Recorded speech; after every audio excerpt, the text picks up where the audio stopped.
they're looking for something that's more personalized. Men don't want to spend time doing the research, so we've done it for them. Box Basics is the only one-stop shop for personalized grooming products delivered directly to your door. All products are curated, convenient, and hassle-free. From your perfume to your body wash, all essentials. Receive a monthly supply of all your essentials in one place. Curated products to help you become the better version, to help you become Francois. Fixing those dark circles underneath your eyes, having dry skin, using a face mask for that next hot date or that next board meeting. So how will it work? So you need to upload a photograph or connect to social media. You'll analyze your skin, your face, and then you need to answer a few habit questions, your lifestyle questions. We have mastered over 100 products which will connect your lifestyle, your photograph, your under eye, your skin problem, your lifestyle and everything, and it'll show you a product suggestion. You just have to pick your spending limit, how much you want to spend monthly, and then you show you the perfect products that you could use. And either you can subscribe or you can have a one-time purchase in our website. So we have like two main products. One is pre-curated for people who don't want to go through the whole personalization effort, which is majorly for face, body, and overall. And then your personalized box would be the AI matching. And then either you can have a subscription model or you can have a one-time purchase for something specific. So why are we the best? So there are two things. One is education. The other one is the product knowledge. At the education space, we want to show men what they have to use, how they have to do sustainably, and then also to show them how they can change their lifestyle from having a routine to moving to the whole ritual concept, what other women have in the planet, right? And then the other one is like matching these products, which they don't find in CVS or Walmart. We have found all the best brands that we could use, all the top shelf, and match this to their skin type, their lifestyle, and their habits. So our go-to market strategy. So over the last 2 years, we've been testing digital ads across multiple platforms, using influencer marketing to increase user engagement, and setting placement advertisements on blogs and publications to establish Box Basics as the leading authority in men's grooming. We have a significantly strong Instagram, Facebook, and SEO, where we're ranked because of our history of being around for 2 years, where 50% of all of our traffic is actually organic. As Venki mentioned, the good thing about the pandemic is that it allowed us to make connections with grooming brands, that C-suite level grooming brands that perhaps wouldn't have given us the time before. So we were able to make these connections with higher marketing ups at CO Bigelow, for example, which is one of the oldest apothecary in the United States. Combined with this, we have new exciting brands such as Bromance that is revolutionizing skincare in Canada and the United States. Due to our relationship with these brands, we're able to offer unique grooming boxes at 1/3 of the price of retail. All your essentials in one place, an easy-to-use service, and combined with the key education needed to pursue a healthy grooming routine. So this is our traction. So we just launched in 2022 February. We launched with a taxi cab campaign in Manhattan. We raised a $75,000 angel fund. We worked with over 10 influencers, and we have over 1 million impressions on our website. So we have a fantastic board. People from LVMH to Bed Bath & Beyond, Etsy, Dyson, and P&G helping us out through our life cycle of the brand. So this is our roadmap, and we're raising $500,000 in convertible notes. Excellent. Thank you.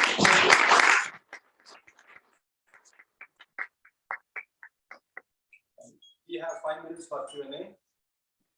Yeah. How do you, like you mentioned that you upload your photograph, right? Yeah. How do you know the skin conditions So using a photograph? So we have trained the system in a way that we can see under eye problem, your skin conditions, dryness or non-dryness. Does it be captured in the photograph? It will be captured in the photograph. If there is an engine which we have trained that, which will help us to figure out, even from the social media images, we'll be able to pull out the data. not really, but, Can you please repeat the question on why people on this? oh, sorry. No, I was just asking whether, how do you really identify the skin condition, right, using a photograph? Because it's really hard, so. You answer Yeah. it, so Yeah. you can move on. So can you show me before and after image? We are working on it, yeah. So on our Because website, I need a box, but I don't know before and after. definitely, we have a box, we'll give it to you. So this box is easy to carry on travel. Yeah, everything is like, Everything is It's travel TSA. size under 4 ounces. It's all TSA compliant. and it's a 1 month supply. Some of them are 2 months, but most of them are 1 month supply. Can you open the box and show? Yeah, I would Yeah, sure. prefer we gave a free gift box. Yeah, sure. Why don't you switch on the lights? What is, So this box, for example, is $29.99. The retail price is over $100 because of our relationships with these brands. We're able to offer them at this low cost price. Do they have name brand products? sorry, Are they all name brand products? Like- all of them are top shelf products. It's like, So you also are promoting B2B type of food, like from like airlines that they give, hotels that you spoke about. yeah, right now we want to more concentrate on working with individual men. And then once we have like a little bit more brand recognition, at that time is when the airline would like to have you on board, right? So we need to have that brand presence. Are you working with channels like, let's say, Airbnb or hotel chain? So it's easier.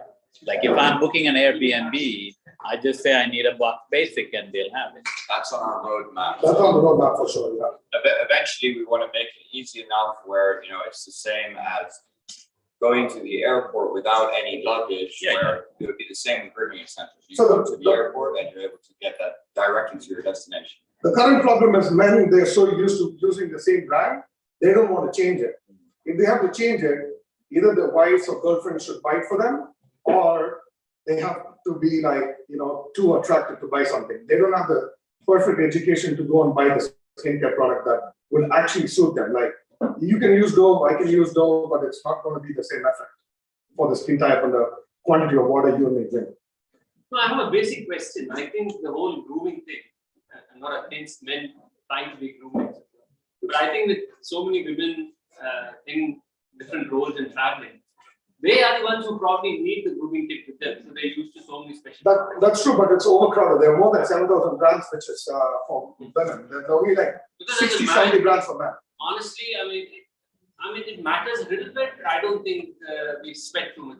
No, it's completely changing. Like you see the last 3 years, there have been brands which is been like from $0 to the next day they launch, it just booms up like crazy because men are like want to try something new because if you have a wife or girlfriend in the house, you look at the closet, they're like, oh my God, they have so many products. What if I have something? Right? And those are and some people also the mental thing, right? You feel good, you smell good, you look good, you're going to do better in your life in overall general. So it's like playing with the psychology majorly. So the moat is about personalization because there Yeah. are competitions. We want to be an AI-driven marketplace for men to come and buy the grooming kits, pretty much. Oh, I yeah, have what one about question. the competitors? Already. The competitors are extremely expensive because we were able to strike a lot of deals during the pandemic. We got like awesome deals for the next couple of years that nobody would have gotten otherwise of the pandemic. It would have been like crazy that because we have special relations with this 20 brands that we have now. Yeah. So And one of the big things that the competition doesn't realize is that the product is actually the routine builder. Is that they're trying to sell these products, as if men are going to just buy them off the shelf. But the actual product that you're selling is the idea that through these products you're going to become better, you're going to look better. It's the idea, the illusion, that through Box Basics or whatever products that you use, you will become a better version of yourself. My question, does it have any geographic restrictions because each country's skin is different, the Asian skin is So right now, what we're doing is we're concentrating in North American market, in US, Canada. That's where we start because it's a marketplace. It's a very easily scalable model. We can go to Europe in like less than 6 to 8 months. Right. We can be in Southeast Asia in less than 2 years if we want. It's not between men and women. I've tried multiple products online, searching for myself or anyone, Yeah. but it never gets to match my skin color or my skin tone because it's always on the either the fairer skin or the too dark skin kind of. So if it's mediocre, Indian, Asian kind of skin, it doesn't suit well at all. That's what we're training the system now, and the more people use, the system will get better, and then at some point we'll be there for them too. So what's the level of customization? So I think to answer your point there, right, that's a product efficiency versus their services. They can only give you a product that's available on what. Yeah, we already finished with 15 minutes. Sorry, I have a question. Yeah, what about male acne? I'm sorry. My older son, he suffers from it, and it's a very important. Oh, there's a ton of acne products. I mean, the skin type, we do ask like what kind of problems you have. Okay. So it goes to like acne, underlying problem, skin dryness. There are like 10 different problems. Because men concentrate mostly on their face, we try to cover the face first and then move on to the rest of the body. I want to say it's a great thing, even men need to take care of their skin. 100%. So hats off to you guys. What's the level of customization? I know there is, they can renew every month, but what if I wanted to buy instead of travel size? You can set up how you want. So we give the freedom for the customer. The major thing when we develop the product in terms of like how we want to take to the customer. It's like some people use a toothpaste for 2 months, some people use it for a month, some people use it for 15 days. So according to their use, they can say every 2 months, every 45 days, every 30 days. The subscription frequency can set up by the customer. And can they create the brand? They can mix and match however they want. So we only do recommendation. They can switch out the product they want, and depending on the spend limit, it'll show the product that they can use. So, Vicky, thank you. Is the men choosing these kind of products nowadays increase? Because statistically, men don't really. That's what you think, but if I look at the statistics, it was a $10 billion market in 2012. It is an $80 billion market today. And in 2027, it's $160 billion market. It's going to double in the next 5 years. I don't have a question, but I have a suggestion. Yeah. The best book from where we can actually count them is 11, 12-year-old boys. Right from there. Yeah, custom young children grow.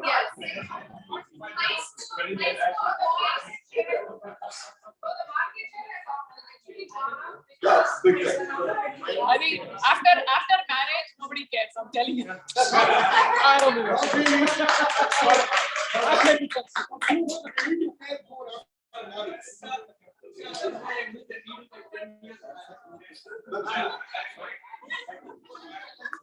Thank you. It's great.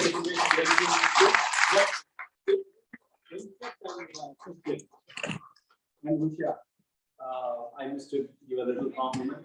I like to have Mr. Venki Sadakopan to come and give a compliment to my presenters. Hey,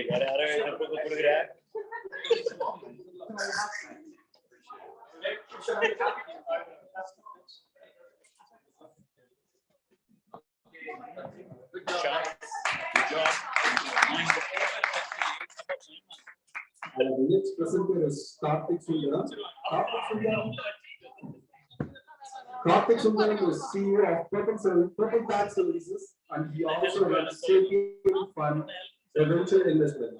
He brings tremendous exposure in helping startups in both US and India, and he has exited over 8 startups with over 10x in returns.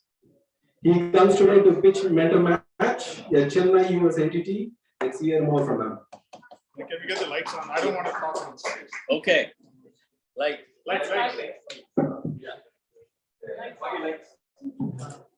Thank you, Karthik. Lights. Lights.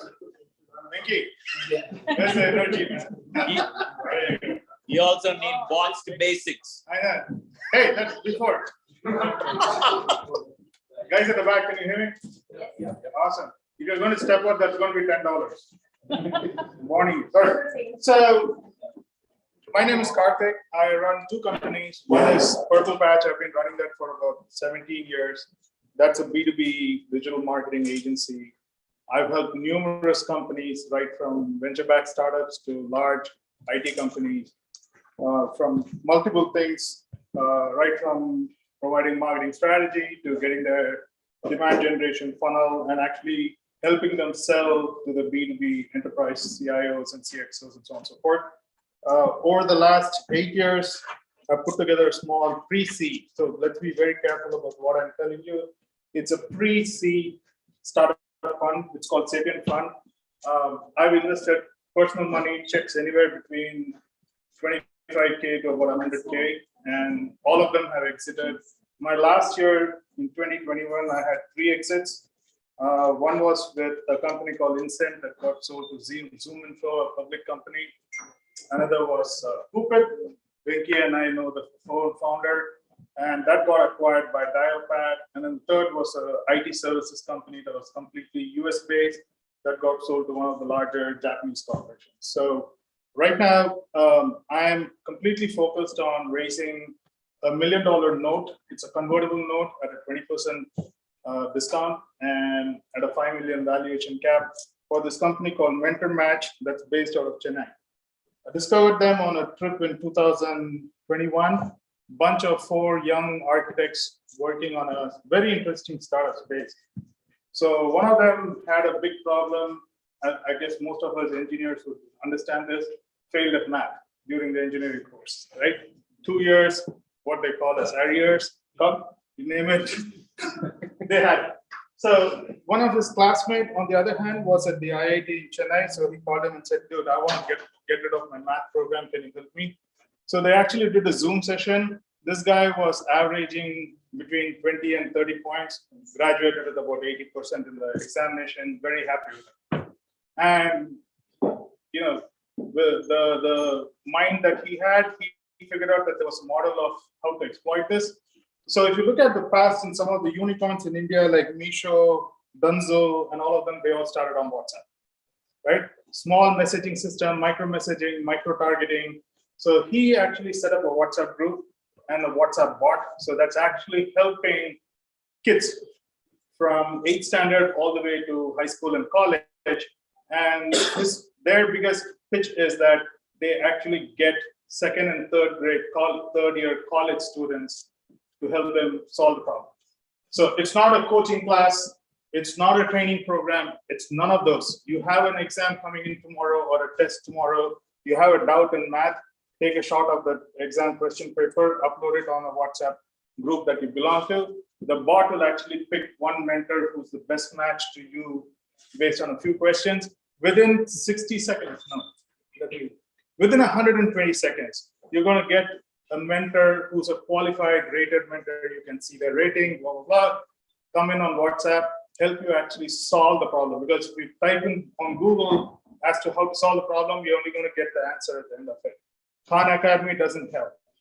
Byju's, I wouldn't even want to know. So all that put apart, right now in the month of March, they have had over 17,000 students actually come in and use this tool at $0 a month. So their customer acquisition cost has been extremely sharp. They got the best of mentors because people have started hearing about this.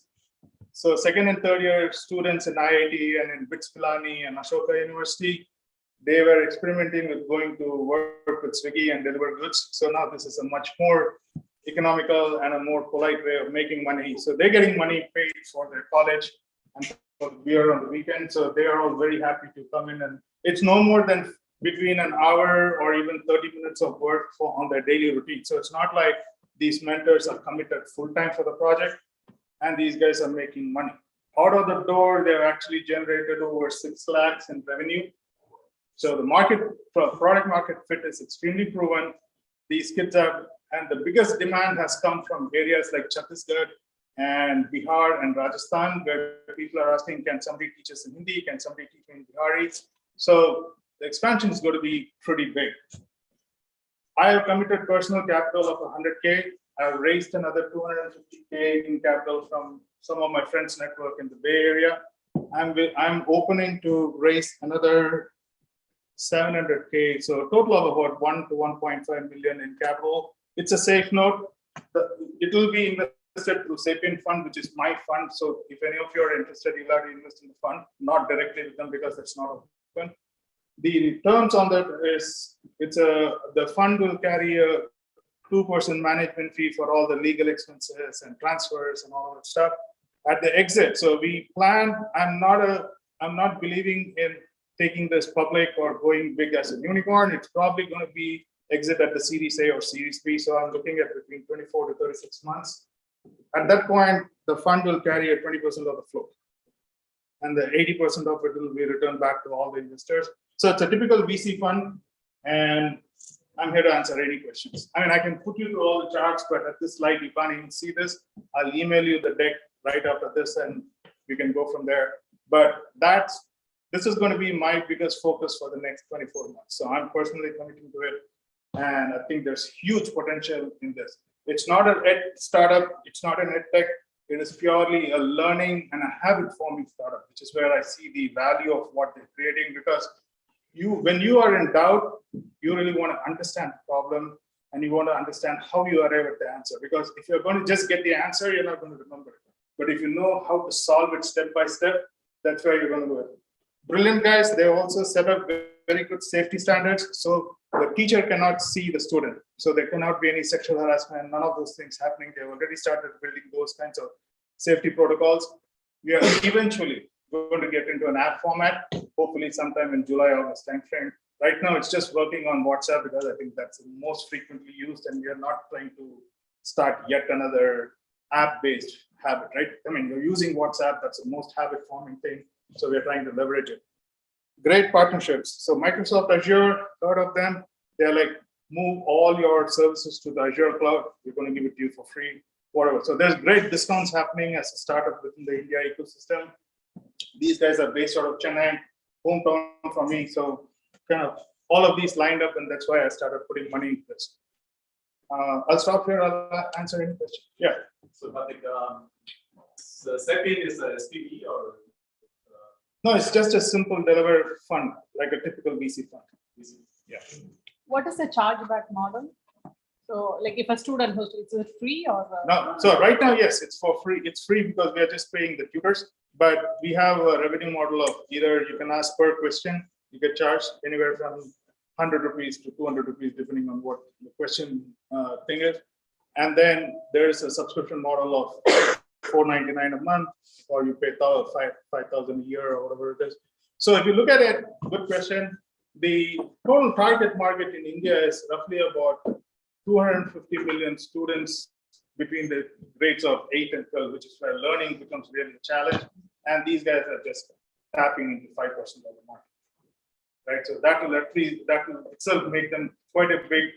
We're planning to touch about 1 million ARR end of 2020, and about close to between, I would say, 600 to 1 million MRR by 2024. So what is the marketing strategy? Oh, it's completely word of mouth and referral business. We're not spending a dime on marketing because this is just becoming viral. Like I said, if you go to their Instagram page, so this is all proof that you can see that directly, right? They have 28K followers in less than 30 days. 28K followers. You cannot achieve that even with spending money, right? And ratings are anywhere between 4.8 to 5. So the ratings are pretty amazing. So good. How does mentor screening happen? Is there a mentor? So the qualification basically is you got to belong to one of the top 5 institutions at this point in time, and 90% of the questions are between physics, math, and sciences. Yeah. So obviously they all come with a referral network, and these guys have a mentor qualification screening happening at this point in time. Currently, you're targeting only the college students, or what is the? School to college. School to college. So who interacts? The parents still have minors, right? The kids, the parents will have to approve them joining the WhatsApp group to upload the question. But that's about it. After that, it's a student and the mentor who's talking to each other. Do you have a rating system? Yes. Yes. Each mentor. So each mentor has a rating. The app itself has, not the app, the sort of experience itself has a rating of that particular training experience. And then again, like Usha's product, right? That solution explanation is recorded, and the AI can actually repeat it for another student at quite a moment notice. That is owned by that. I'm sorry? The student can see the rating of the mentor. they can see the rating of the mentor. There is also a matching that's happening based on some of the questions that they will answer. And can the student select the mentor? Yes. Who's your competition? Oh, well, this is a habit forming app. So I don't see this as competition to anything. So the Byju's will have to use us at a certain point in time. The Khan Academy will have to use us because they get questions answered. Yeah. Is this similar to Reddit? You read it? Yeah. No. Ask questions. No. Reddit is an upvoting mechanism. This is a pure, you have a doubt, you get it answered. That's it, period. It's one question. In US, we do have a lot of products like that, like the study. Yeah, there's Doubtly, there's a bunch of other things. They're all, again, based on you have to download their app, get into their website and all. This is WhatsApp. You cannot beat that. So they work out the privacy of the student. That's right. It has a video blocking mechanism, so the app will not allow the instructor to see or connect with the student outside of the bot mechanism. So it's they go one-on-one on the WhatsApp group. One-on-one. It's obviously a great product for India, but what about other? Right now, I'm completely focused on India. I think it has a use case for India, and I don't see why I should always have a product that's internationally available. I mean, if out of 1.3 billion, if like 30% is a student population, I'd rather keep my focus on that than to go outside of that. And I have so much of language variations that I'll have to work with. So these solutions are recorded and restricted to that particular mentor, right? These owned by these. No, the solutions are all owned by Mentor Match. Mentor Match, okay. And that gets decent or like? We can. Right now, it's all one-on-one live sessions because that's what the students is expecting. It can be delivered as a library later on as well. Yeah. Can the bots group the students, like, for example, two students can have the same question? So they actually have, so this is great, guys. Discussions later, please. So they actually have a Zoom partnership model where they actually have a Zoom class for 2 or 3 people who want to come in and learn together at the same time. So like you and 2 other people are friends on WhatsApp. You say, hi, I want to learn. So you can actually request mentor match that we want to learn together with one mentor, and that also is possible. So again, this is not a technology game. This is a habit game that we are banking on, and that's what's getting us the traction. Karthik, how does this ensure learning actually happens versus ready-made solutions? This is not a ready-made solution. Right? This is somebody's teaching you live how to solve a problem. No, but if you ask me, if you throw a problem at me and I just know how to solve it and I solve it. No, you solve it live and you show me step by step how to solve it. Otherwise, there's nothing to. Otherwise, I can go to the Byju's and get the video recording. It's not that. It's step and this is the other part. I mean, again, I'm not presenting anything because of the lack of the screen. I'll send you the deck, and there's also a video on YouTube. You can go watch. That tutor can actually help you solve the problem in 2 or 3 different ways. So depending on how complicated you want to get into or how simplistic your learning expectation is, you can customize your own learning experience in that. So it's learning. Let's be very clear. I'm not throwing content at you. I'm not throwing pre-recorded video. It's one-to-one, real-time learning experience that we are banking on. So how do you decide on how much to charge? Right now, we are just experimenting. Right now, it's all experimenting, building the traction, getting my customer base. When I have 1 lakh students using my platform, I know how much we can get charging away from there, right? So right now, I'm burning cash just to get the community. How do I connect? Let's say if I have to connect to WhatsApp, how does this connect? Go to the website or I'll find out all that mechanism. What are the 2 questions? Number 1, you said you're just using WhatsApp as the source to have Right now. Right now. But is that customized so you'll be able to see textual questions and voice-based questions? No, you just take a photo of your question and upload it on the group. Yeah. And then you get voice-based answer or text-based? You get a video-based answer. Video-based. Video-based. So the learning, say, I could be a student who learns in 10 minutes, somebody else for the same question. So you get between 3 and 5 questions in 1 hour. So that gives you sufficient time. So far, none of the students have binged the system. What are the monthly active users, month-over-month growth right now? So right now, we are handling anywhere between, between 3 and 6 p.m., it's anywhere between 12 to 18,000 students on the platform. So it's not like I have a subscriber base. Sure. On a daily basis, the growth is off the charts. And especially now and then, so in May and June, it's all the NEET and all those entrance exams coming up. We see huge market in that for people to learn how to crack those exam problems. Today, the student can be geographically anywhere. Anywhere. Doesn't matter. Yeah. I mean, right now, we are just taking in only India-based phone numbers because, again, we don't know what the US student will want or any of those things at this point.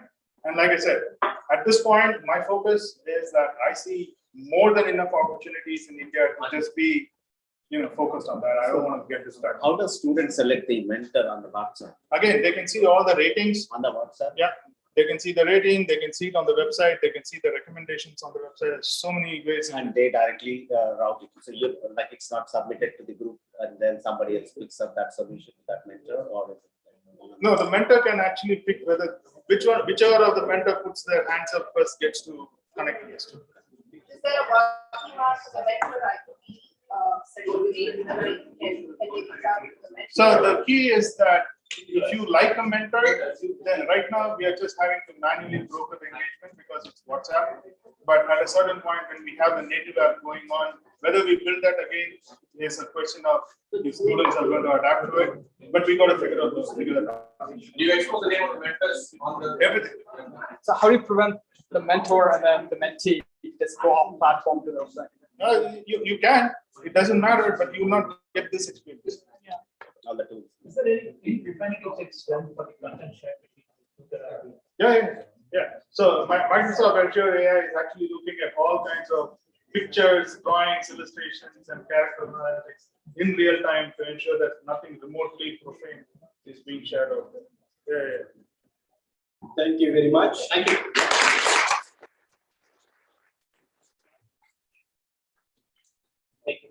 Thank you. I'd like to invite our sponsors to give a 2-minute speech on New York Life. New York Life Insurance. Vidya Subramanian.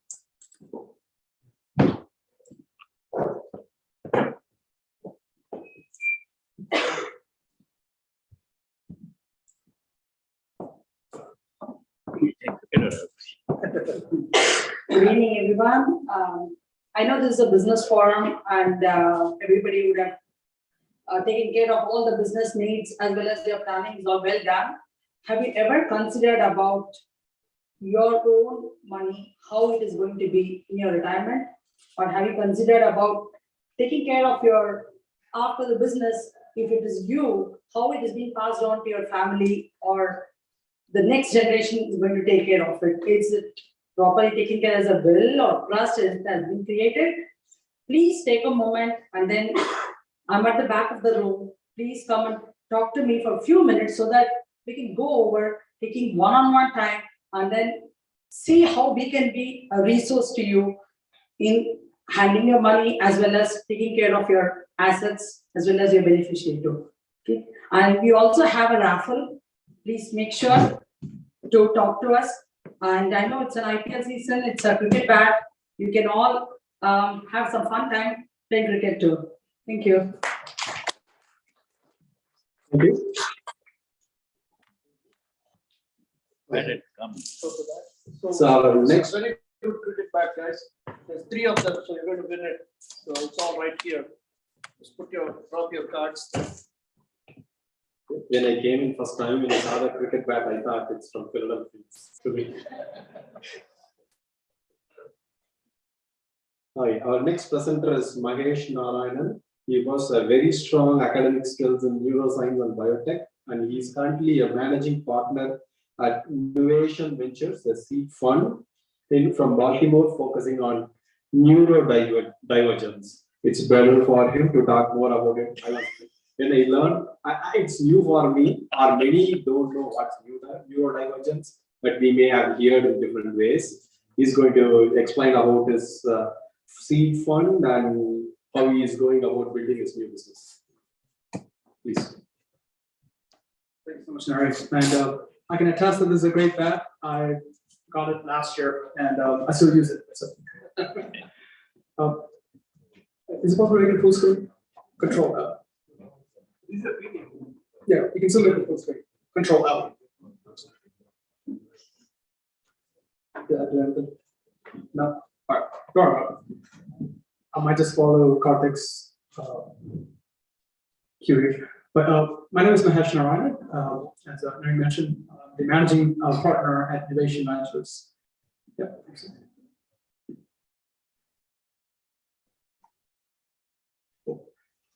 It's cut off. Well, I'll read it for you. So Innovation Ventures is a seed-based fund. It's a $25 million fund out of Baltimore, Maryland. And our goal is to look at deep tech innovation for neurodivergence. And we leverage the partners' background in angel investing. We've been invested in quite a few companies, and 5 of them are actually in this space, of which 2 of them have already exited for 6x returns. And our current IRR within the fund is 71%. All right, a lot of you know me from PepVax, which is one of the companies I started. But let me tell you a little bit more background about myself. As an emerging fund manager, I know how important it is to make sure I get the vision of the fund out to our potential LPs. So I started this journey because one, a lot of people don't know this about me, but I am dyslexic. And I also had a niece who was diagnosed in the autism spectrum 2 years ago. And since then, I've been somewhat in a hunt to find the right solutions and treatments for her. Having been in the biotech space for so long, it still was very hard for us to find something. Except when I went and started looking at startups and early technologies in the labs. And that's when I realized how much innovation was in the space, but how little of that's been commercialized and how little of it is actually accessible to the majority of the people. So I got there because I knew that most people do not have this access. And apart from that, for the past 5 years, I've actually been an angel investor, investing in quite a few different companies, primarily through being an advisor and a judge at the Pennovation competition, which is a run at the University of Pennsylvania, which is my alma mater. And since then, I've been investing in life science companies and technology companies that I feel have tremendous potential and have a social impact. And so companies that I've been investing in are like 3D bioprinting, SaaS companies that are really looking at environmental and economical benefits for the underserved. And so quite a few companies that I've actually been part of as an investor and also as part of a board member. But apart from that, I've been an advisor as well as a program director at an accelerator called UChip, which is another accelerator I actually invested into. And through that, I've actually helped over 125 companies at this point between pre-seed and Series A raise this one close to $300 million. And so I've had that background in helping companies move things forward, apart from having started 2 of my own companies, both in biotechnology and medical devices, and both of them exited. And so that's really when I started this one. Next slide. But it's not just me. I have a very strong team behind me. It's quite hard to read in this room, but we have people that have finance backgrounds. We have people that have hardware backgrounds, SaaS backgrounds. So we really look at not just one vertical, even though my background is primarily life sciences, but we're looking at deep tech innovation. So that includes machine learning, robotics, biotech, you name it. So I'm happy to go through the details of the type of companies that we have in our portfolio in just a bit. And we also have very strong advisors. We actually have 2 experienced fund managers advising us in the fund, along with 2 very experienced entrepreneurs who themselves have started companies. And Dan Feshbach is one of our lead advisors. He just sold his company about 2 years ago, the second largest at this point, exit in the neurodivergent space, a company called Keystone. He sold to Bain Capital for about $700 million. So he's one of our advisors and been helping us through, along with Adam Blake, who's also started multiple companies and more of a prop tech entrepreneur, but he's been investing in the space primarily because they both have children in the autism spectrum. And that's really what connects a lot of us is we're actually both emotionally, financially, and economically involved in the autism space as well as other neurodivergent spaces. So I talked about a couple of the companies I've invested in. This is somewhat of a track record. It's hard to read again in this room, but I just want to let you know that there are 2 companies here. The first one is Absorbance, which is a nano particle that was discovered at Penn. We spun the company out. I was one of the first investors in that company. And that actually, within 6 months, actually got bought by a private equity firm. And so within 6 months, they actually made 8x money. That was probably our biggest return so far. We also have invested, as said, in a 3D bioprinting company called 11. Also came out of Penn, and that was recently merged and acquired last year. So that was the second exit. And we have a couple other companies that are still in progress as part of our portfolio. So what are some of the things that we add to these companies? So we are very active investors when we invest in these companies. We often take board seats, if not board observer seats. And so we know exactly what's happening in these companies, day in and day out. But we also provide them a ton of access. We have access to clinics, we have access to patients, we have access to parents, whatever type of customers they need, we're able to get access to them. Along with that, our network also has significant amount of people that have invested in the space or have some type of investment in the space, including people who have actually been general partners at funds like China Perkins, as well as Sequoia. And primarily it comes down to experience. Within our team, we've actually started 3 companies, all 3 have exited. And so that's an experience that we bring to the table. We identify pitfalls before these companies get there, able to mitigate it, and be able to send them towards that growth process rather than falling down as fast as they often do in this C to Series A level. So why are we doing this now? And why aren't other people doing it? 1 in 40 children are actually now diagnosed in autism spectrum disorder. 1 in 11 actually have ADHD. 1 in 20 have been diagnosed with dyslexia, including myself. But the problem is most of them are diagnosed after the age of 18. And that's a huge issue because by then neurodevelopment has stopped, which means there's not much more you can do to change or at least correct what has already been done. But the best you can do is to maintain it. And that's not the best way to go about it because that's what we've been doing for the past 40 years. And right now, that service industry, which is only looking at the symptoms, is a $250 billion industry. And that's growing to 450 in just 2 years. So it's a huge market and more people are getting diagnosed better. And that's also going to increase the number of people that are actually going to be pushed into this neurodivergent space. And so, but the issue with that being only 1% of that money right now is actually going into innovation, or actually going into products that are actually looking at the source of the problem, not just maintaining or addressing the symptoms. And that's what we were trying to disrupt. Because if you compare this, right now, it's about the same number of children who are diagnosed with some type of cancer is the same number of children that are now diagnosed with some type of neurodivergence. So the market's significantly huge, but $1 in $4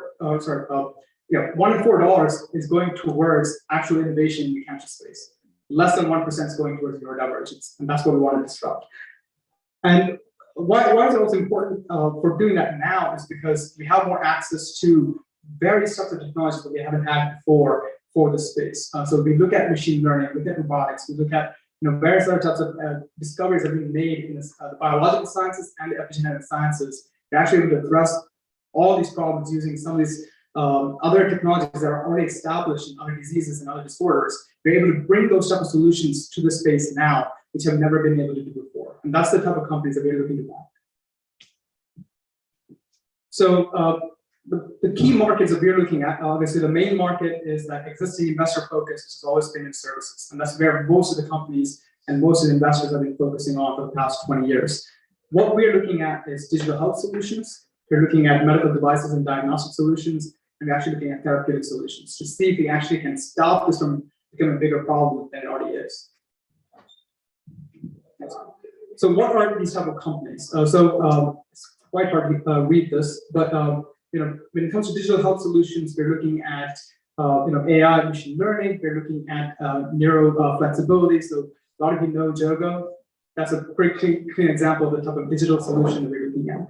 We're also looking at diagnostics and therapeutics. So in diagnostic space, we're looking at blood tests, we're looking at digital assessments, we're looking at fecal assessments. And so there are a lot of opportunities there. Right now, none of these solutions really exist for that very early stage children between the ages of 1 and 2, which is the best time to diagnose any type of neurodevelopmental diseases. And the last thing is actually looking at the therapeutics themselves, so looking at gene therapies, cell therapies, immunotherapies, things that are already established in other diseases. You can bring those ideas and push them towards neurodivergence and looking at both epigenetics and the genetic aspects of how to actually stop this from becoming a bigger problem. So these are 5 companies we've already warehoused, as in we already have them ready to go and make investments into. So Autism 360 is actually helping parents better understand what type of treatments work really well. Are they able to address that in a digital solution? Cognable is actually looking at early detection and intervention, all digitally. So you can actually upload a video and they can detect what type of potential neurodiverse issues this particular child might actually be diagnosed with down the line with about 90% accuracy. Right now, looking towards 95 in the next 5 to 6 months. We also have a company called Improve-On. A lot of people don't realize this, but for this particular population, medication management is actually one of the biggest issues. In neurodivergence, about 90% of the deaths happen in this space because of mismanaged medication or overdosing on medication. So this company is looking to solve that particular issue. Social Cipher is actually a gaming platform. It's actually an EdTech solution, but primarily looking at emotional learning. How does a child understand how to learn and look at other type of emotions through a game? And this was a big problem when we had COVID and a lot of kids were stuck inside. We actually were able to do a significant amount of research to see how kids can actually learn from games to be more socially acceptable behaviors rather than just throwing tantrums in random places. And the last company is an amazing company in that they're actually able to recognize emotions just through vibrations in your voice. So a big issue with neurodivergent individuals is they're not able to understand emotions properly. So that's both on both sides. Neurotypical cannot understand what the neurodiverse individual is trying to say, and vice versa. So this device actually enables you to understand what they're saying, and we actually have a digital solution where we're actually working with Zoom to integrate this as an accessibility tool. So every time you see a closed caption, you also get to see a nice emotion right next to it. So if you're angry, you can't now be angry on Zoom anymore. All right. So I'm just going to stop there, especially because if I keep going, I think SEC might come after me. So if anyone wants to learn more about the fund, I'm happy to talk in more detail. But Q&A. Yeah, I will start with questions. If we invest in the fund, like what is the strategy that you have, for these companies? Yeah, actually, you mind just going back to the perfect slide. With digital health solutions, it's usually a 3 year horizon for our exit. For diagnostics, it's anywhere between 5 and 7. And our therapeutics is our longest one because that takes the longest time to get there. So lab to bedside is usually about 15 years. The life of the fund is only 10 years. So we don't plan to hold on to those assets all the way for 15 years if we can. So we're most likely going to do that, those exits on secondary markets. We're going to sell it to some other investors coming into the next round. We'll just sell those assets to them and take a quick exit. So usually for these type of companies, we're looking at worst case 5 to 7 year returns, best case 3 year returns. And what is the minimum investment that we can do for this?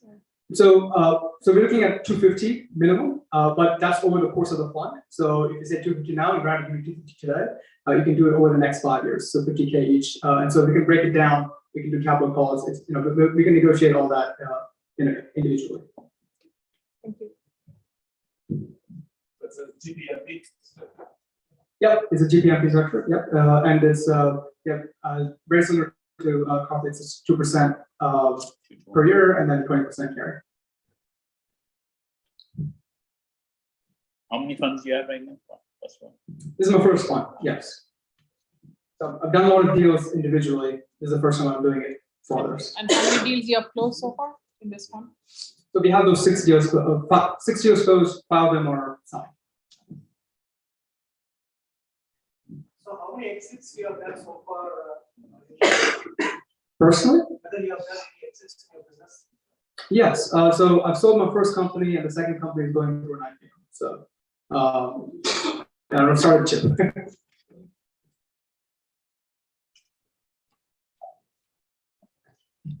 Thank you. Appreciate it.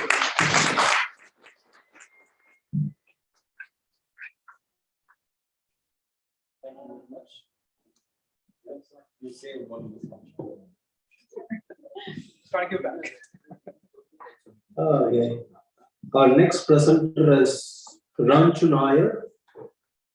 Yeah, he's representing, he's the Chief Revenue Officer from Micrographio. Yeah, please stay on. This is Ranchu and Ram. So where's Nair?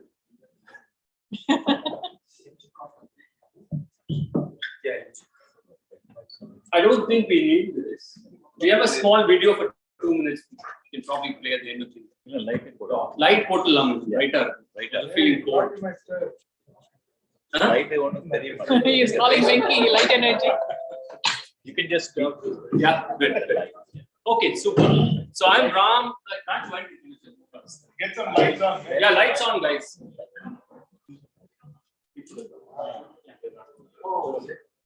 They can't hear what they cannot see. They can actually hear when they just speak. Yeah. Hi, I'm Ranchu Nair. Thank you so much, ATEA, for this great opportunity. I've come here from Austin, and it's been a pleasant surprise to me. I could see a lot of people who I actually knew from last since it's a great experience also to attend something like this. We've founded this company a year and a half back. 4 of us who've been mostly at the peak of our career, left the job and came this way. I used to work in the HR field for a long time, almost 25 plus years, mostly in banks across Middle East and in India. Our CEO, Santosh Mahalingam, he was the managing director for one of the leading bank captives of one of the leading banks in the Middle East. He was a long-term Stanchart veteran. Another co-founder is the chief operating officer for BFS Global Group across Middle East and Africa, and our IT head CTO is Deshankar. He was the CTO for BFS Global in the Middle East and Africa region. All of them have moved back to smaller cities in India, hometown, and they started working from there. And we registered our company in Coimbatore, where our CTO is based, and that's where we are from. So just to give you a background of the company, Ram is our investor, one of our investors, and he's our advisory board member at the staff. Sure. Thanks, Ranchu. So I'm Ram, and as Ranchu said, I'm an investor in Micrographio. Micrographio in Greece is small offices. And I'm also part of the advisory board. I have about 20 years of experience in banking. A lot of it was in the US, but presently I split time with my wife between India and the US. So for a long time, we used to split time between New York City and Chennai. But I think the social revolution that's happening, at least in India and globally to an extent, is forcing us to move to Mysore in India and Princeton in the US. It's our commitment to Tier 2. So what we're going to talk about today, of course, we have a product, we have a company that is part of a big social impact revolution, right? And to me, that social impact revolution is how we're moving away from Tier 1 concentrated hubs to a much more distributed model of living in life, right? I think pre-pandemic, life was all about moving into the cities. Chennai as a city, as an example, where I lived most of my life, last 5-6 years, was booming, right? If you walk down or drive down OMR, it's hundreds of offices, right? You could get good North Indian food for the first time in Chennai over the last few years. You had to know Hindi in Chennai to go and order food in Chennai. That was the amount of influx that was happening. But all of that, came crashing down with the pandemic, right? It just totally put things on 180-degree flip. So what happened, as all of you know, people started working from home out of compulsion than anything else. Because no other model really worked. But this model seemed to have sustained for the last couple of years, thanks to clients globally who have been accommodative of this. But what has happened now, I think the biggest problem that any industry is facing is how do you get your employees back to work, right? I don't know how much of statistics some of you know. India is probably struggling at about 35% attrition as we speak now. Though many of them say it's 20s, that's because corporates have a way to show that the numbers are not larger as sometimes it is. That's because most employees today have the privilege to decide whether they want to come back to Tier 1. And the question is, why do they really want to come back, right? Because what has Tier 2 really offered to the employee that Tier 1 could not offer are very many. One, as an example, the average Tier 2 city in India is about 55% of the cost for Tier 1. and a tier 3 is about 40% of the cost of the tier 2, right? 76% of graduates who graduate in India, engineering or otherwise, come out of tier 2 colleges or tier 3 colleges. There's only about 20% who actually come from tier 1 colleges, right? 3, people really want to get back to roots now. I think, everybody thinks that, enough of living in places which are alien and, concrete jungles. So people want nature as part of their daily life. It's not that once in a year vacation people are looking at, right? And more importantly, people want to be with their kith and kin. Everybody has nice homes. It could be in a Virudhunagar in Tamil Nadu, or it could be a Mysore in Karnataka. Most of them have good homes, but they have to come and live in very small places in the city. So this pandemic has really shown to people that many jobs can actually be done from their homes and from their hometowns. But is this solution sustainable, right? Can people really work from home endlessly? And the answer to that is no, because if you look at it from a client's perspective, while clients have been very accommodative, I think every client is thinking about when is the next bomb that is going to explode in terms of a data, compromise, or the employer is constantly thinking, hey, is this guy only working for me or is he working for 3 other guys? And I'm sure there are stories of one guy having 11 jobs in India, right? Yeah, it's happening all over the place. If you look at it from an employee perspective, I think most of all, I think at least the men, I think are losing self-respect at home because they don't actually go. No, I was part of a very interesting Zoom session where the father says, my child doesn't even come and hug me these days. Munalla na office sorry guys, I'm breaking the Tamil. Appa na odi varuvan. Appa paathaale avan poidran. I'm always there at home. Appa paathala appa madippu. Eppovume madipilla. So in this context, I think what is unavoidable is that there has to be some hybrid. I think it's all understood. I think both employee, employer, and client believes that life has to come into a hybrid model which works for everyone. Now the question is a hybrid model really feasible in a tier 1? Why would somebody move from say Tirunelveli to Chennai, and spend 70,000 rupees on rent when he or she has to go to work only 2 days a week? And today education is available thanks to people like Usha, right? Who's actually delivering education to you at your doorstep. You don't have to be in a tier 1 city to get the best of education, right?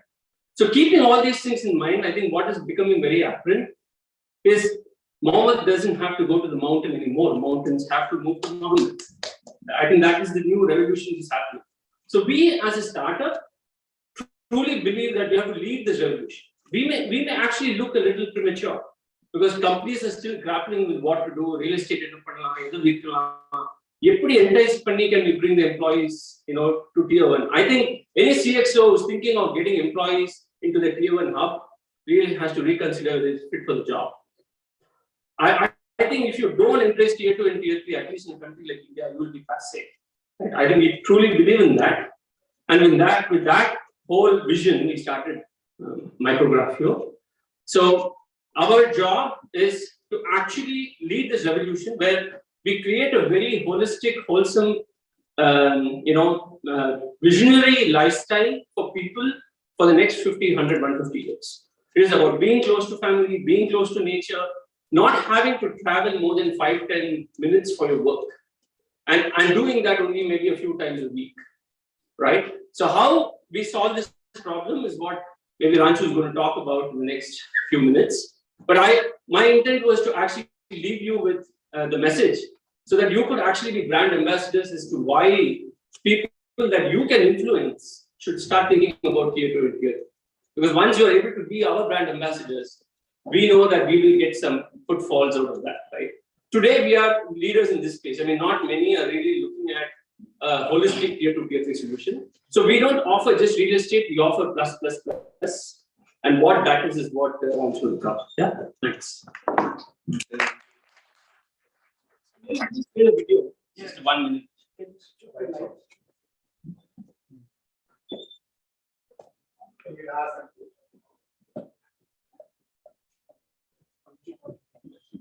Yeah, this is one.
Thank you so much. So the product is basically supporting two sets of people. One is the individuals or small teams who wants to work remotely or work from hometowns and different places.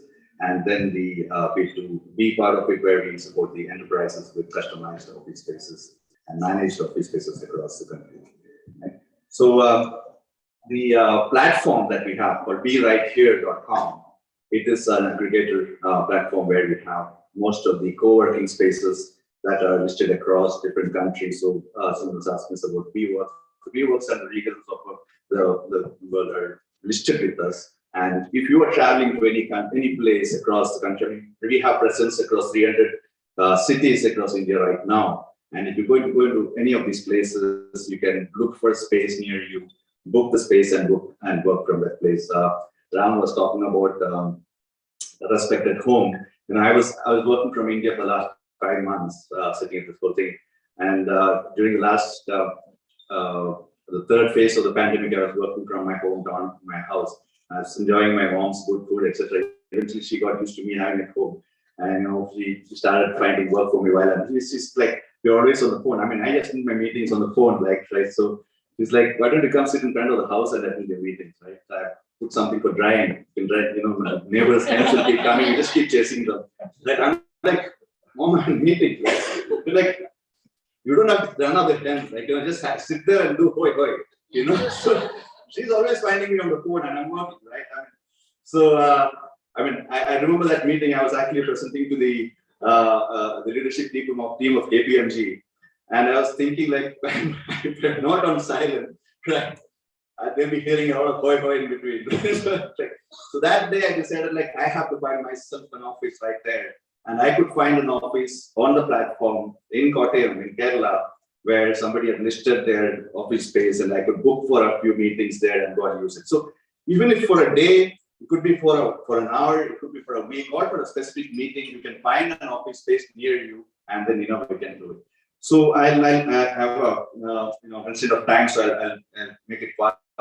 For the corporates, for the enterprises, we offer managed office spaces. Say, like, for example, you need office space in Coimbatore for 50 people.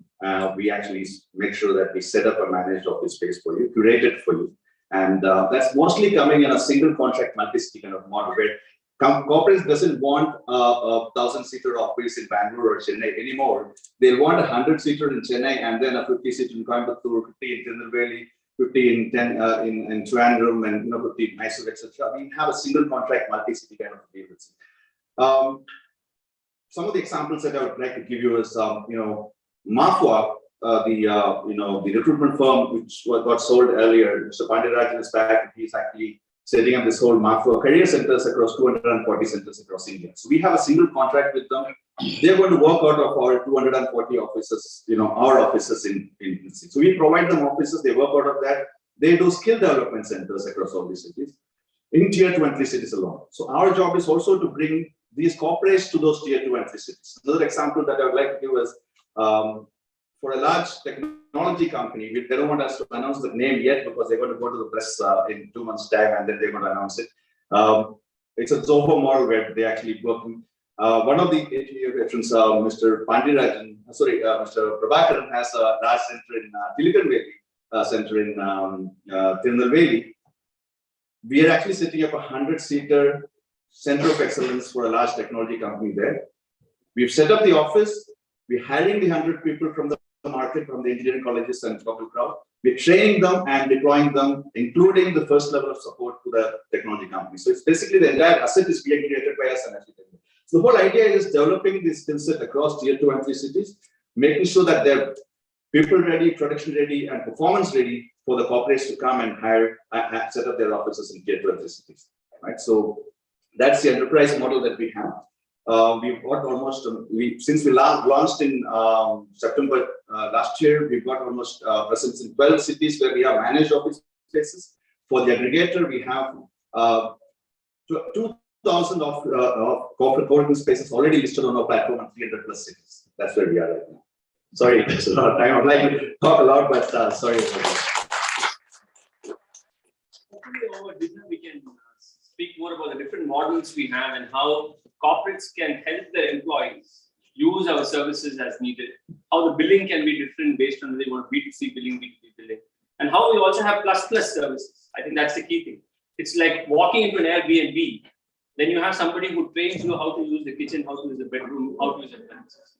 Then you have somebody else who comes and talks about how the Wi-Fi works. So technology support, training, employee well-being, all of these are offered as value-added services. So it's not just about real estate.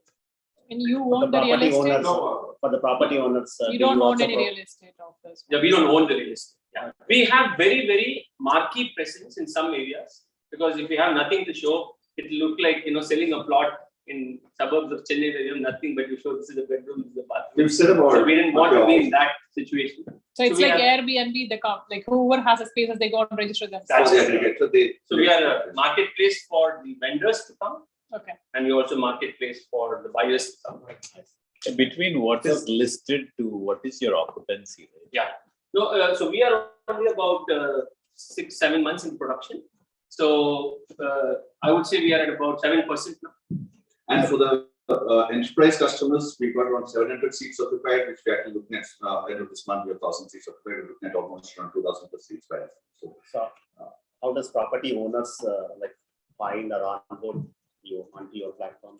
It's digital. You can actually, come online, showcase your properties. There is a due diligence process. There's a due diligence process which happens after that.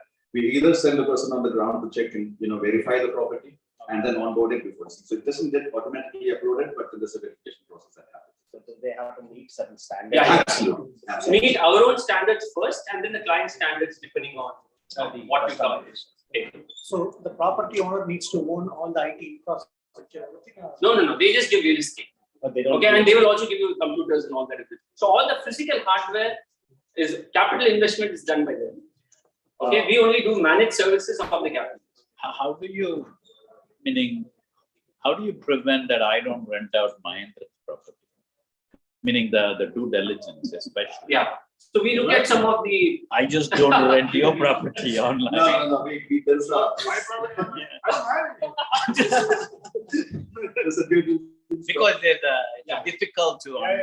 We do a little bit of paperwork. We have lawyers who help us.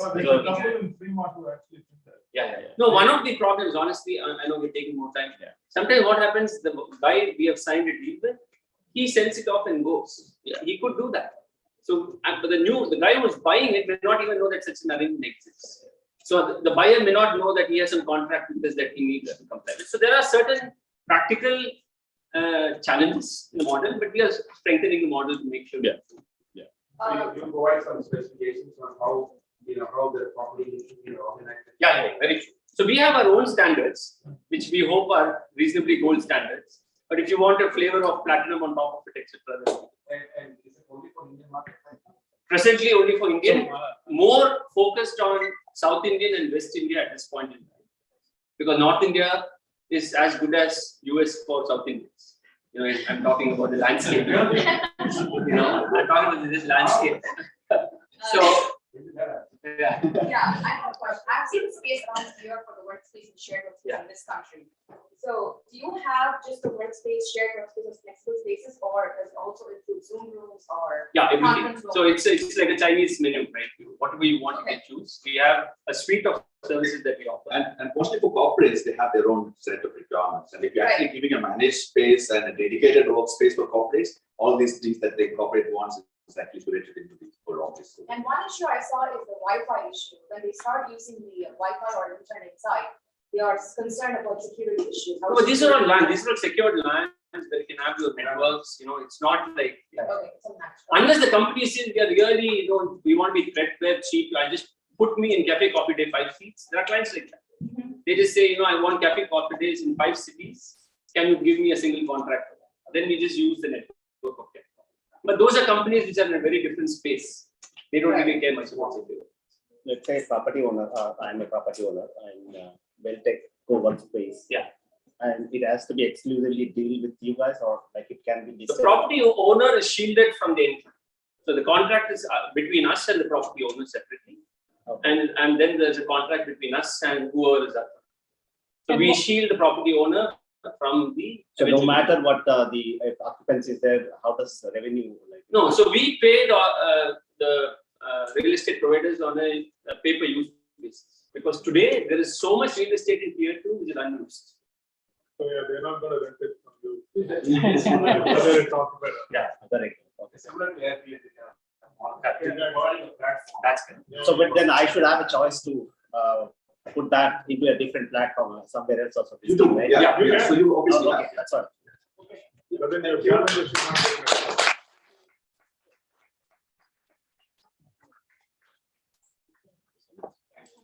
Thanks for your presentation.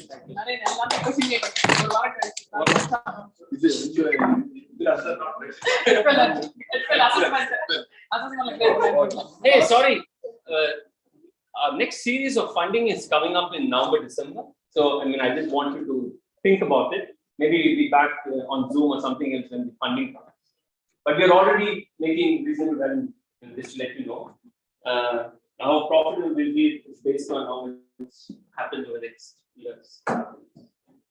Next, I'd like to invite Mr. Jayesh to talk about a new venture, Ayurveda.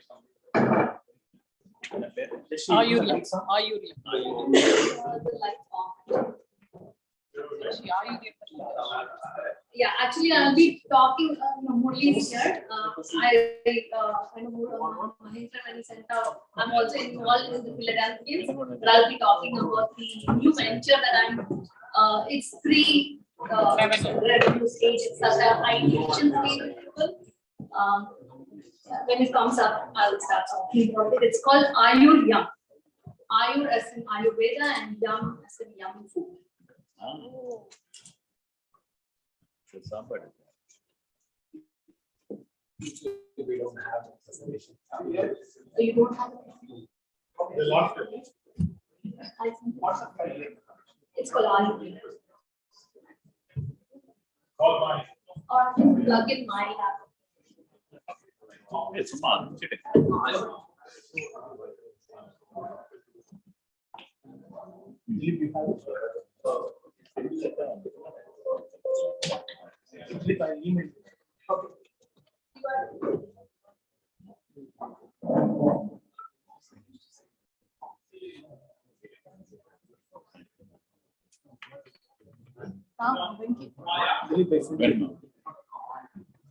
I sent it. Okay. Chicken curry.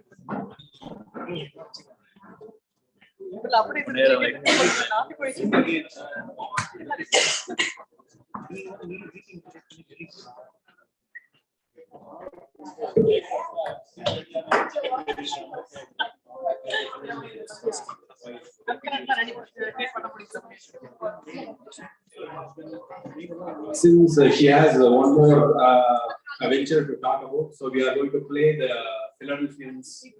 Oh, you got it? Oh, okay. So, Ayurveda, as I was just saying, it's a combination of Ayurveda, which is age-old traditional medicine, and I'm sure most of you would know about Ayurveda. And yum is how we can make it yummy or taste good. Go down. So good.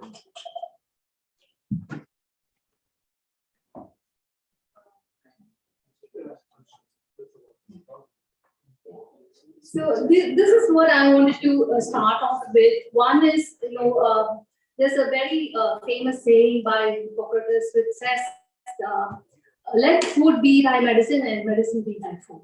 So whatever we eat is, our habits are how we are, grooming our health. And also there's another very famous saying, one man's food is another man's poison. So both are extremely true. And prevention is better than cure. I'm in the healthcare industry. I work for a leading pharma company, and day in day out, I know how we are. We are looking at pharmaceuticals and creating medicines which are mostly targeted towards the symptoms of the problem. Medicine, if we think of food as our medicine, we probably can avoid a lot of our diseases or health-related, lifestyle-related health problems that we acquire over a period of time. So Ayurveda, again, I don't want to dwell a lot about it. It is age-old traditional way of treating people with herbs and minerals and other materials which are naturally available. And so if I can spend like 2 minutes about Ayurveda, we know Ayurveda is used as medicine, especially in states like Kerala. It's a very famous Kottayam, the Ayurvedic place, which is providing medicines derived out of herbs and other minerals. But we can incorporate these into our daily food. And if we incorporate these herbs into our daily food, there are several things that we can do. This 8 herbs are listed for boosting your energy and fatigue. It is not just for health-related issues. It could be how you want to change your lifestyle. And if you go one slide there, and there are medicine-related herbs. So if you're trying to get like lifestyle disease like blood pressure, and you want to not take medicine but treat it with food, you can incorporate these kind of herbs into your food to get cured in an organic, in a natural way. And I'm part of the Manam group, so I know how customers' eating habits have changed and their dietary needs have changed. So we have I started doing research about what kinds of diets are there in, it's prevalent today, and there's so many different diets. And some of it I did not even know. And when I started researching, I found out about these diets, and a lot of people are following these diets. I myself am trying to follow the intermittent fasting. I'm sure many of you are probably doing some kind of diet of which is listed here. And what we are seeing is the shift in attitude of customers. Customers earlier were very fond of fast food, but we see they are not anymore. They are now interested in gourmet cooking. They are interested in high-scale restaurants. And we used to look at produce purchasing as just on a chore, that we go to a supermarket, get some produce, put it in our fridge, and use it over the week, over 2 weeks. But now we are seeing more and more health and fresh produce is becoming an industry on its own. The pre-packaged food industry was 3.4 billion in 2019, and it's now estimated at 13.5 billion in 27. So it's a fast growing, around 20% growth rate year on year. And if you can stay on that. Grocery shopping used to be an expensive affair. You buy groceries, put it in your fridge. Sometimes you don't even use it, you trash it. So, but if you have a meal plan, then you're only getting what you need for that particular week or that particular few days, 10 days or whatever. And we're not interested in repetitive meals. I know my dad used to have the same meal that he would follow, every day of his life, he'll have similar food. But now our generation and our kids, they don't want to repeat the same meal again and again. So they want choice. So we looked at a few potential customers because we have very little time. I'll go very quickly. So somebody like Anna, she's a senior leader in a pharmaceutical firm. She has 2 kids, and her meal type is she's a juicer. She likes to juice and keep a bottle with her all the time. So Lawrence is like a law student, enjoys outdoor, but she's a vegan and doesn't want obviously vegan. There's a lot of choices available now, but when we are looking at a meal type, she's looking at only vegan option. So Roman is following a keto diet. Federico has Atkins and he has food allergies. And Alejandra has a low-fat diet, and she's a busy mom. She's trying to manage 4 kids. She's a soccer mom. She's constantly traveling from place to place, transporting her kids. So this is typical customer profile. But what is common in all of them is they are having a busy lifestyle. This is probably true for all of us here. We are running around even during weekends, and we all have different dietary needs. So it could be allergies, it could be diet-related needs, and we all want to make health choices. We don't want to go back to eating donuts, or we want to make sure that we are eating good, healthy food. And most importantly, the food should taste good. So I'm sure all of you would agree that we like to eat good tasting food. So IUPL, what we're trying to do is combining health with taste and making it easily available. So especially making it customized to special dietary needs of people and making it very convenient. So it comes to your home on a weekly basis or on a bi-weekly basis, and you put it in your fridge. It is a pre-prepared recipes, so you just need to open it up, they follow certain instructions, and your meal is ready in probably 10 minutes. And we are incorporating that with Ayurvedic medicine. So you can, if you have blood pressure and you want to combat that blood pressure, we can create a new menu for you and incorporate that into the food. So these are the features. The first one is the direct to customer feature. It's a meal and snack plan. It will be delivered weekly to your home. You can choose a 3-day week plan or a 4-day week plan. It could be a two-member household. It could be a 4-member household. And you can choose from 2, 3, 4 recipes. If you don't want to repeat your meals, you can choose different types of recipes. And then you can also choose organic or locally sourced food. And how we infusing Ayurveda is based on your diet time, your diet restrictions, and your health goals.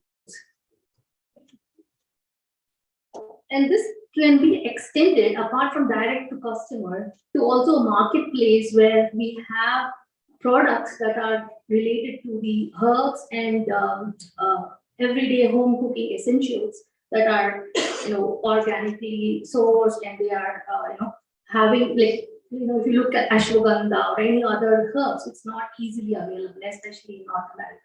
So we have a marketplace to source these products. And also retail, pre-packaged, pre-cooked food. If you're on the go and you want to still follow the same diet, have pre-packaged food that you can pick from a retail place. And then we're looking at snacks like on subscription. So I have 2 kids, and I know snack shopping is such a big chore, because if I take my daughter, she will be on the snacks aisle for 30 minutes, trying to pick everything. But if you have a subscription and also a healthy choice of snacks, you get that shipped to your home, and they have tasty, healthy snacks that they can take to school. So the unique positioning that we are offering is obviously our expertise in culinary arts and Ayurveda. So having unique recipes that is combining both culinary skills and Ayurvedic expertise.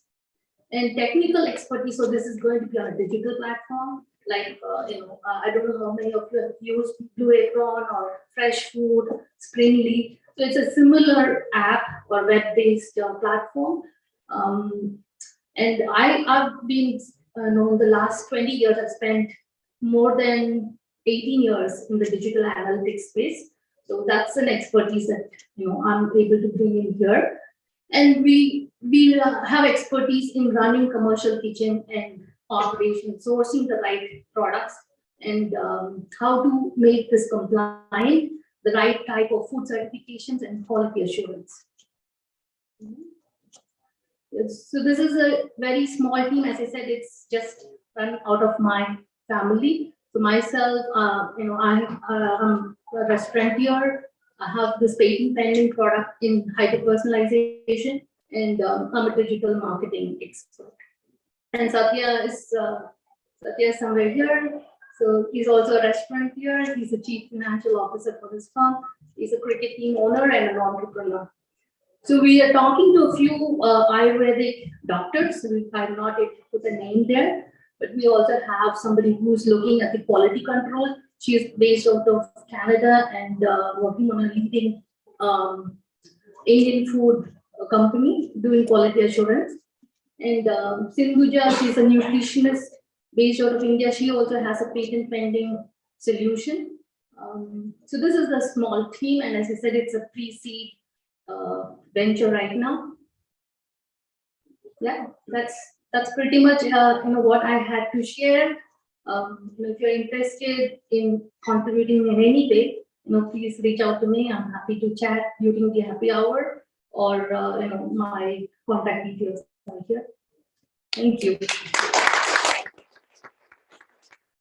Are you shipping your products now? Sorry? Have you started shipping? No, it's at a concept. seed stage. Yeah. Idea stage. Yes. I don't have it flushed out yet. It's at a very initial level conceptual stage, just starting to source the right team. So if I'm interested, if anybody's wanting to join the board, contribute with your ideas, obviously we should have similar interests. Are you planning to validate like a trial, or you're just saying it's a theory? Because when you are test, it's going to cure your blood pressure. You got to go through a trial. So it's just going to be tested by nutritionists, by So it's a health supplement. Health. It's not just a health supplement, it's going to be food. So how do you get, say, you are using this in most of your Indian cooking, we are using a lot of our, herbs like turmeric powder or coriander. So it has its health benefits, but we probably don't know and don't know if it has the right shelf life also. So you cut out the cost of all this packages and stuff like that? No, it's we have a good understanding of the food industry. We're working with a partner in India who set up a large food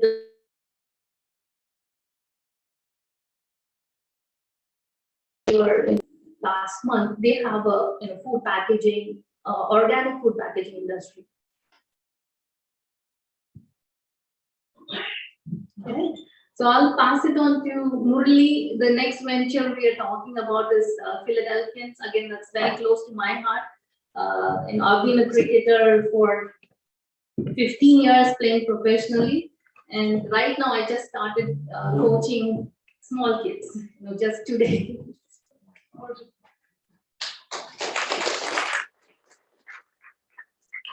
Murli, I think you introduce yourself. I don't know if I can do justice to all that you've done in cricket. Thanks, Rashmi.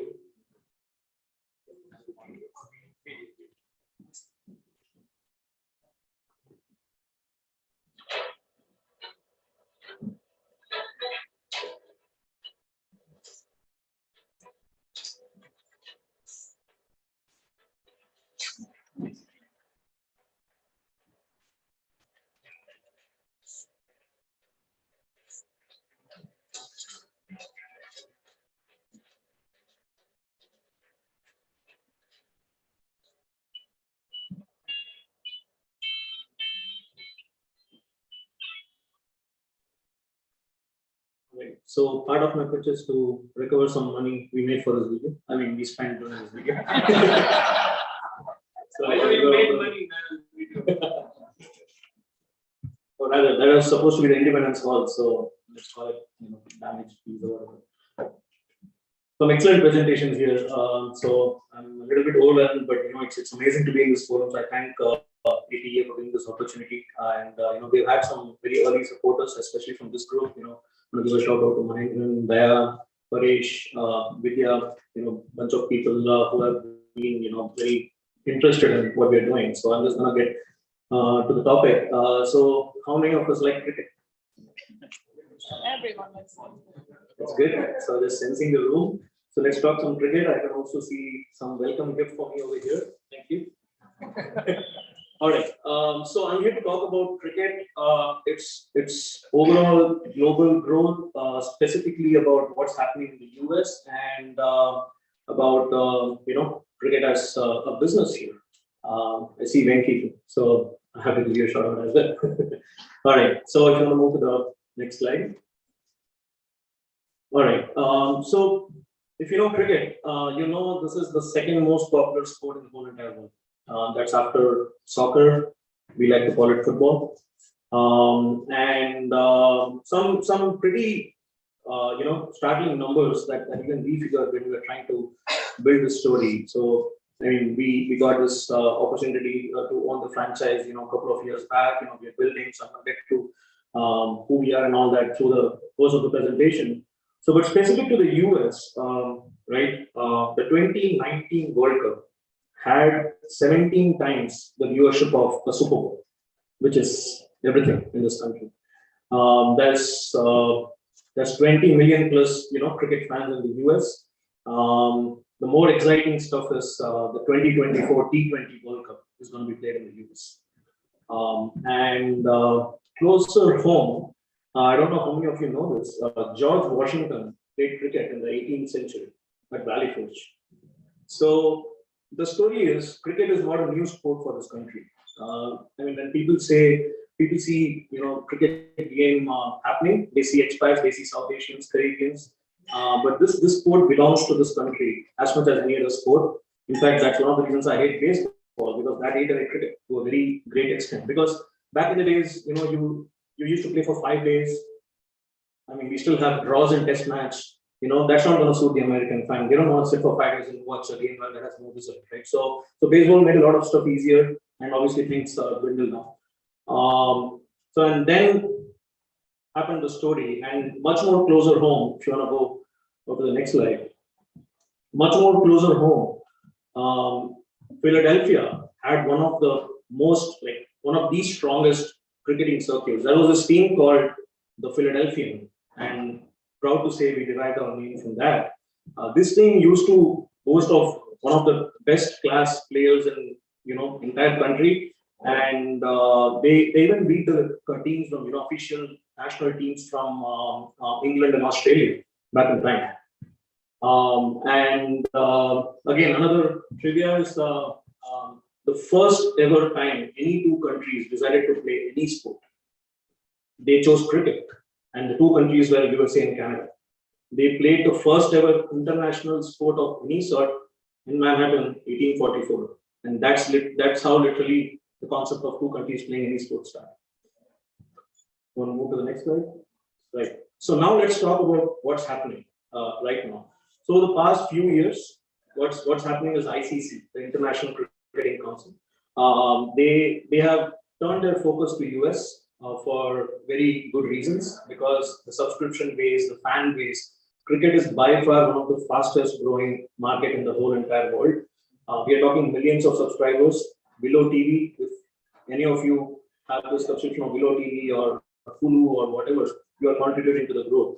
And that exactly is the reason why ICC decided to focus, and they really structured this whole thing. So USA Cricket, like BCCI or Cricket Australia is the official governing body. And next is where people like us come.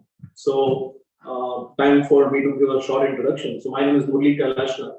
I'm one of the co-owners of Philadelphians, and I'm an investor with a holding company, which is American Cricket Enterprises, which basically owns the sole rights for every T20, professional T20 competition in this country. We have our co-owners, Jashi and Satya over here, and there are a few more, about whom we talk. So what's happening right now is, from a franchise standpoint, so cricket is obviously taking a dual course. One is the national team, one is that regional structure and everything. The other is the private franchise-based competition, in line with NFL, MLB, MLS, and all that. So the major league cricket and minor league cricket position themselves in this area. So currently, major league cricket is what is going to launch next year, with the soft launch this year, where again we'll be involved to a certain extent, but that's going to be a 16 competition with stadiums being built, cricket dedicated facilities being built. Minor league is where we are currently the active players. So minor league is probably, I would say, a tier 2 competition. And if you follow baseball, so it's as good as the baseball minor league AAA, where this is exactly the stepping platform for anyone who's aiming to play professional cricket in this country.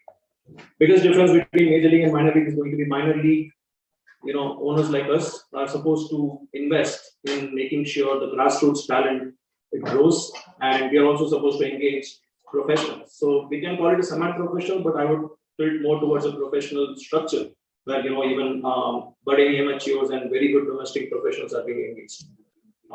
So that's where we are at right now. It's a 2017 competition, and that's our primary, kind of baby right now. Even though we are venturing into a few other stuff as a company, but that's the part where we are focused in doing a lot of things in course to make sure cricket is adapted as one of the prime sports in this country. Personally, I see cricket being in the same position where soccer was 30 years back. I hear stories from people where there was probably one odd soccer field every zip code. That's exactly the status of cricket right now. But given where soccer is, in the early 90s, there was a soccer World Cup that happened in the US. There was a Major League Soccer that got launched, and pretty much going the same route right now. So, and a very good set of people, very, very passionate set of people are engaged. I mean, people who are actually, at the core of the show, people like us who are investing and supporting, and few big time investors are. If you want to move to the next slide. Right.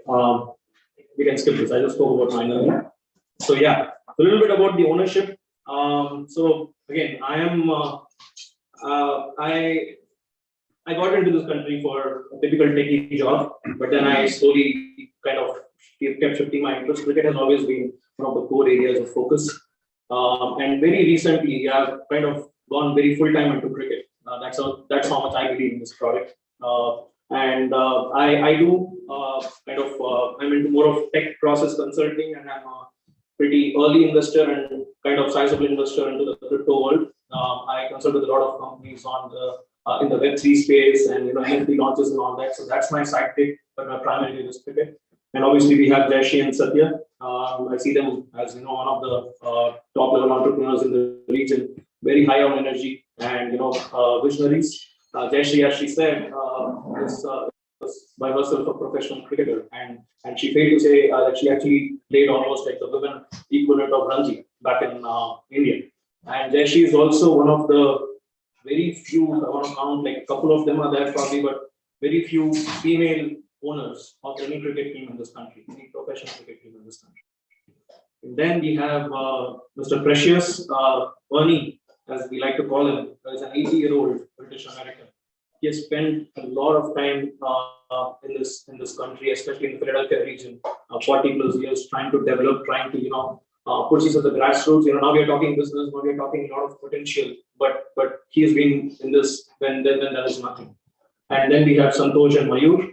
They're again tech entrepreneurs, largely into the finance scheme of things. So right. Talking about the team, when I said professionals, one of our recent and biggest signings has been Liam Plunkett. So Liam was part of the World Cup winning squad of the England cricket team in 2019. One of the top level cricketers, at a world level. So we happened to know him through some contacts, and it was nice of him to agree to move to the US. And obviously, him marrying someone who lives in Westchester helped us to an extent. So, but Liam is here. He's our brand ambassador. He's one of our biggest signing, and we are also kind of in talks with a couple more. If any of if you followed cricket in the 90s, you must have heard Michael Bevan.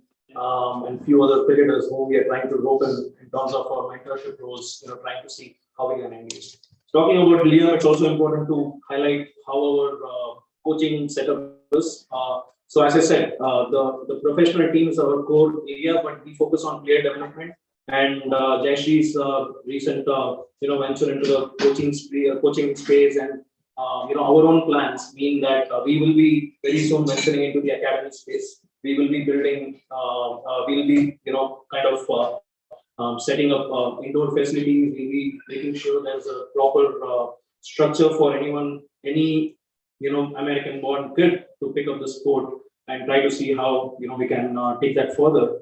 And there's also pretty strong plans of having a cricket dedicated stadium in the region. I'm talking a legit facility with stands and everything, where hopefully one day.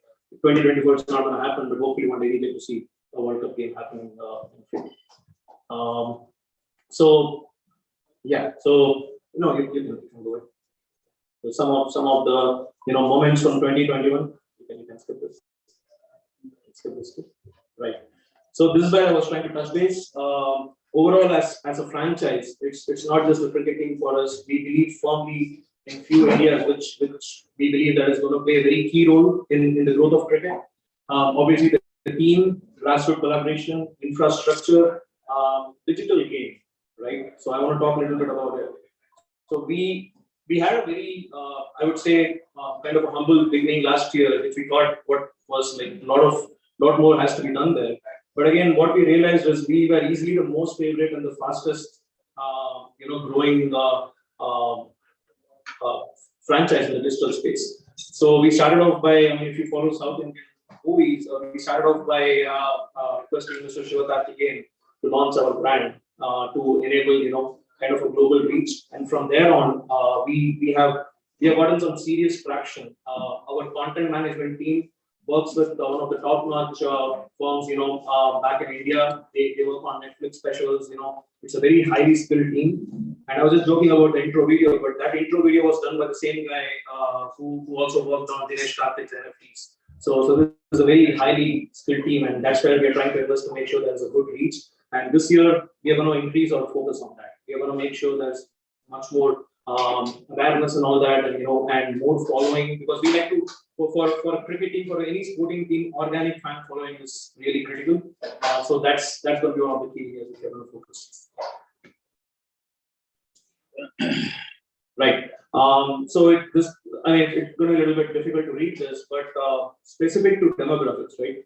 So again, it's true that right now one of the largest players of the sport obviously come from the South Asian background, Caribbean or European background. So focusing on that, what's very important to know is this is also one of the more affluent set of people in this country.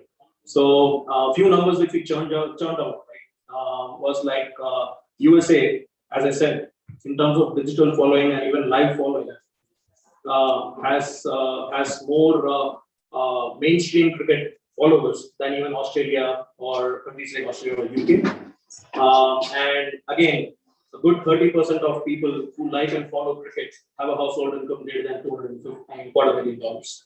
So that goes to show that people love to spend on this. People, if they are given a good product, will be more than happy to take this up and extend their support to the next level. And some marketing numbers which we are pretty happy to share. So last year alone, and again, as I said, this was probably our secondary focus after player development. We had a 1.7 million reach in terms of social media following. Again, I'm not talking follower counts here. I'm talking how many people are engaging with us, how many people are able to see our content, how many people are appreciating this, and how many people we can reach as a brand. And we're also one of the teams, in fact, the only team that has the largest fan following outside of USA. And obviously, it's after my immediate cousin circle, there's a bunch of people from Chennai. So, and our target year on year is 2x this year. We could skip this. Right. So that brings to the final point. So why am I here?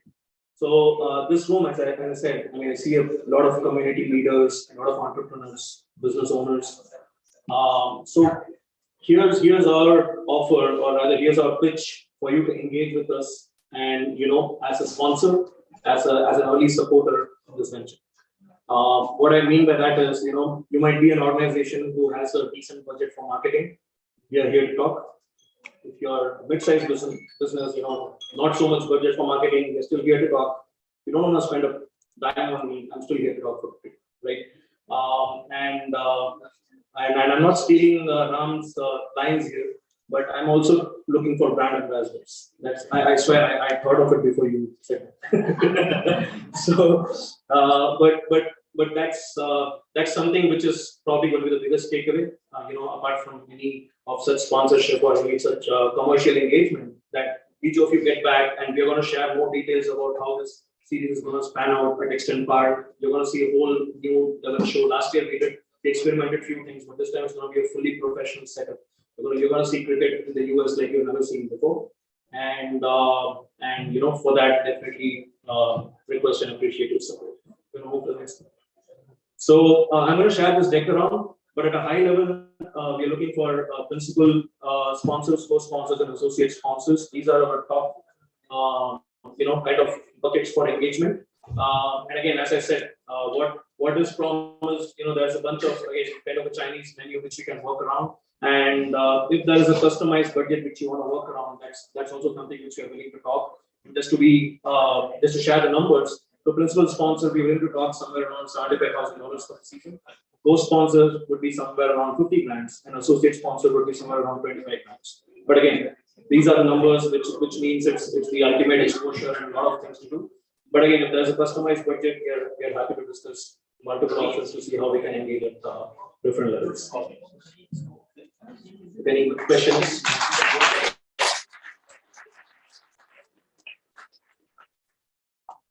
How can we attract non-Indians to play cricket? Right, good question. So we were surprised last year that, as I said, we did not market a single home game at Extend. And we roughly would have had combined roughly like 1,000 to 1,200 people would have seen patches. Majority of them were white Americans who had never seen a game earlier. So what we're doing this time is we do have contacts with Eagles, we do have contacts with the Union, and also Phillies, not so much, but these professional sporting franchises where we are trying to enter, we're trying to make sure they support us.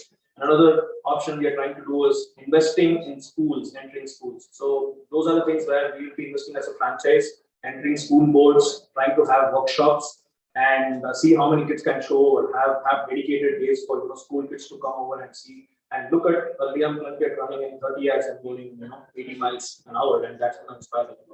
And eventually, these kids we expect them to convert into potential cricket players where we have the academy. That's where we bring in the academy.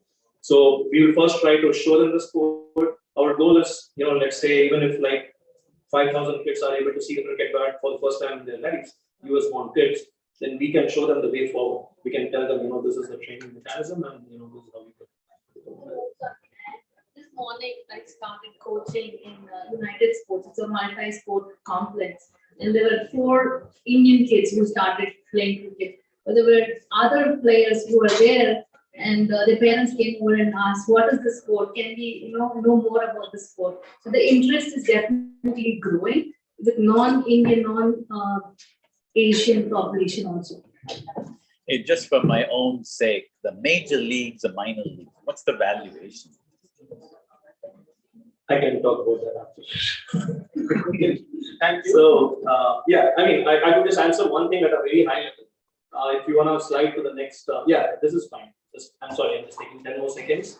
So, overall, this company, of which we can call us mid to small fishes, we have committed $1 billion of investment into the development of cricket over the next 10 years. The whales are Shah Rukh Khan, Satya Nadella, Pedro Jr. and Shantanu Array kind of people who obviously, for very obvious reasons, to get the immediate major league openings. People like us, we are trying to do the grassroots part, and obviously the ultimate goal is to have a major league team for Philly, along with the minor league team and a fully professional cricketing investment. Are you also looking at minor leagues for Diagnostics? So that is where the academy comes in. So it is the Major League Academy, and there are academy that is an MILC junior tournament that happens. That is where our academy is. Any final question? I will be sharing. Now, apart from using your products to advertise and stuff like that, where is the opportunity to make money as an investor? So as an investor, that's right. So the elements are like varying. Like there are multiple elements over here. From a cricketing standpoint, just running the show. So we are talking central revenue sharing. There's a title sponsor. Like say Toyota sponsors the main league. And whatever revenue comes out of this, just like any other sport, we will be given a share of that. And then obviously our own sponsors, and then assets that we have. But as a company, for us, when I'm talking to Philadelphia LLC, so the academy is going to be the biggest piece for us to venture into, and the digital part. So these are the 2 areas where we will be seeing some good amount of money, and also with the family. Yes, so we already have that in place, but we will be the first professional cricket team in the entire country to launch a cricket dedicated NFT very soon. Franklin Rose is still part of it. Who's that? West Indian baseball of Franklin Rose. Playing for Philadelphia. Not Philadelphia, but he plays for the local. Okay. Yes. Thank you very much.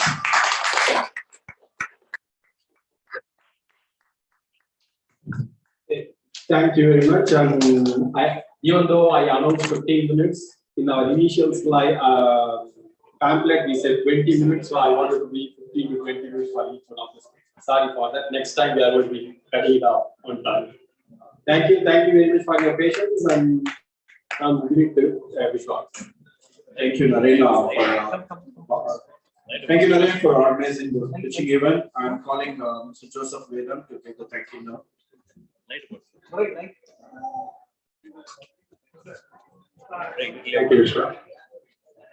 Hello everyone, my name is Joseph Vedam. I just wanted to say a few words of thanks to everybody who contributed to this event, came together and put together this wonderful event for all of us after a very long break, 2 years plus. So it was amazing to see everybody in person. and give us wonderful business pitches. They're very enlightening, very informing. We're first of all thankful to Mr. Ram Agapan, our co-founder. Thank you, sir, for your leadership. And for all the core committees involved, New York, New Jersey chapter, as well as PA and another chapter. Don't want to miss anyone. I just want to go through. Thanks to Mr. Venki for identifying the speakers for this business pitching event. Thanks to Manam Indian Cuisine for this wonderful facility and putting together this hall and for catering and our happy hour. Thank you so much.